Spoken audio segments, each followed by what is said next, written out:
Welcome back to my new blog and good morning to everybody. তো এখন বাজে সকাল 7টা। তো আমি কিছুক্ষণ আগে ঘুম থেকে উঠলাম, ফ্রেশ হলাম। এবার চা বানিয়ে দিয়েছে মা, চা খাবো। তো তো তারপর স্যান্ডউইচ বানাবো। আর এখনও ঘুম যেন আমার ছাড়ছে না, আজকে আমার ভীষণ ঘুম পাচ্ছে। তাও আমি রাত্রিরে খুব বেশিক্ষণ জাগিনি, 1টা পর্যন্তই জেগেছি, কিন্তু তাও ঘুম পাচ্ছে। যাই হোক, চাটা খাই, নাহলে ঘুমটা আমার কাটবে না। তো আমি চা পা খেয়ে নিয়েছি, আর স্যান্ডউইচ বানিয়েছিলাম, ওটা খেলাম। ভাইয়েরও বানিয়ে রাখলাম, ও ঘুমিয়ে পড়েছে। ও রাত্রির থেকে ঘুমায়নি, রাত্রির থেকে জেগেছিল উঠে, এখন আবার ঘুমিয়ে পড়েছে। তো ওর বানিয়ে রেখে দিয়েছি, ও উঠে খেয়ে নেবে। আর এদিকে মা রান্না টান্না করছে, মাকেও একটু টুকটাক হেল্প করতে হচ্ছে। আর মা তার সাথে টিভিও দেখছে, কারণ আগের দিন একটা দুটো সিরিয়াল মিস করে গেছে, ওগুলোর রিপিট টেলিকাস্ট দেখছে। তো ওটা তো মা দেখবে, কারণ দেখবে মিন্স কি, দেখতে দেখতে কাজ করছে, মানে শুনবে কানে, না দেখলেও অসুবিধা নেই, বাট শুনতে হবে, চালিয়ে রাখতে হবে টিভিটা। তো যাই হোক, করছে। আর এবার আমিও চান টান করি। ওয়েদারটা একটু আগে রোদ রোদ লাগলো, আবার মেঘলা হয়ে গেল। ভালো, মেঘলা মেঘলা ওয়েদার ভালো লাগে, বাট বৃষ্টিটা অতটাও ভালো লাগে না, প্যাচ প্যাচ ওয়েদারটা। বাট এই যে মেঘলা আকাশটা, এটা ভালো লাগে, ঠান্ডা ঠান্ডা হাওয়া দেবে, জোরে জোরে হাওয়া দেবে, এটা ভালো লাগে। আর এই আওয়াজ সারাক্ষণ, আমাদের ফ্ল্যাটের নিচের যে দোকান আছে কাঠের, তাদের সারাদিন এই আওয়াজে আমার মাথা ধরে যায়, বিরক্ত লাগে লিটারেলি, এত আওয়াজ করে এরা। তো কিছু করার নেই। এবার আমি যাই চান করতে, কারণ দেরি হয়ে গেছে, একটু আগে বেরাতে হবে, কারণ কি জ্যাম কখন পড়বে বলা যায় না, এগুলো আনসার্টেন। আর মেট্রোতে কখন লাইন পড়বে সেটাও বলা যায় না। কোনো দিন ফাঁকা থাকে, গেলাম, টুক করে নিলাম, চলে গেলাম, বা দু একজনের পরে গেলাম। কিন্তু কোনো দিন লাইন তো একদম অনেক লাইন যায়। তো যাই হোক, তো তোমরা ব্লগটা কন্টিনিউ করো, আর আমি একটু ফোনটা চার্জ করিয়ে নিই।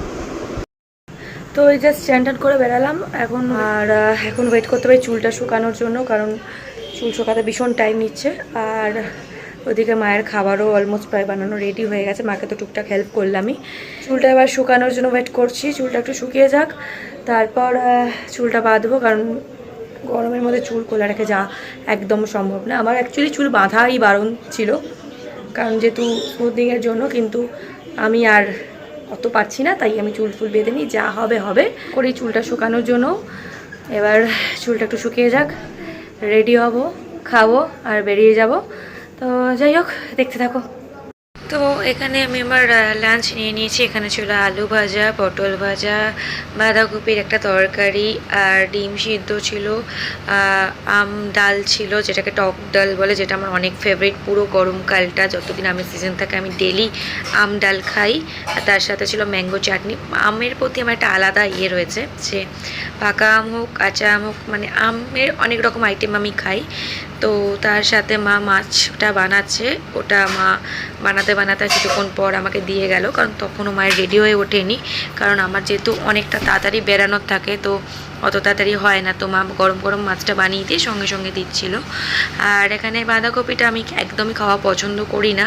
তার সাথে ছিল স্যালাড, লেবু স্যালাড। এটা আমার খাবার টাইমে লাগবে, সে সকালে হোক, রাতের ডিনার হোক, আমার স্যালাডটা সবসময়। যাই হোক, আমি এখানে খেতে বসে গেছি, আর খেতে বসে বসে টিভি দেখি, যেটা আমার কাজ। খেতে বসে বসে টিভি দেখার টাইমটা পাই।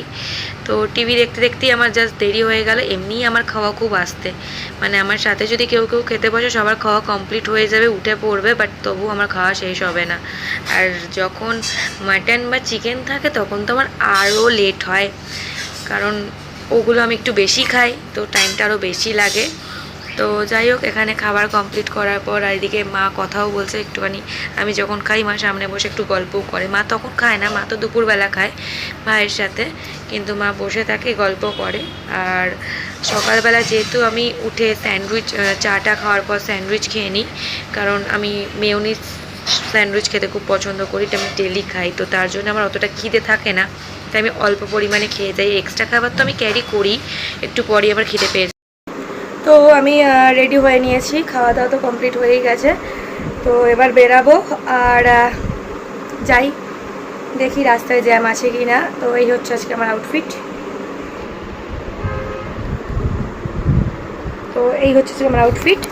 তো যাই হোক, বেরাই।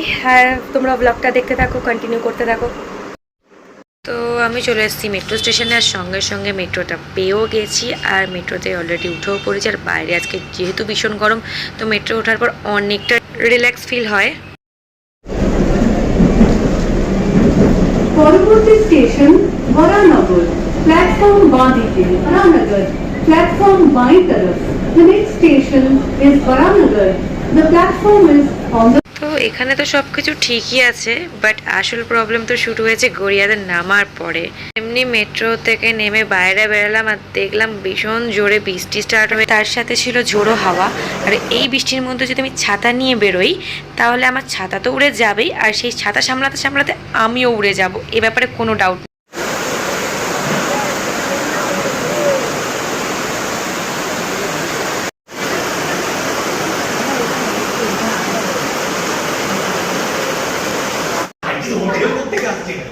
ওখানে অনেকক্ষণ ওয়েট করার পর বৃষ্টিটা একটু থামতে তারপর এলাম, তো ফাইনালি চলে এসেছি। আর তাও প্রায় অনেকটা ভিজেই গেছি, মানে আমার জিন্সটা পুরো ভিজেই গেছে।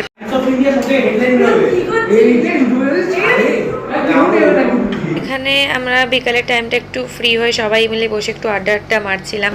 কিন্তু তাও যুবকের পেছনে পড়েছিল, এরকম একটা ভঙ্গুল যুবকের পিছনে পড়েছিল। তার ফোন দিয়ে আমার ফোন দিয়ে হচ্ছে।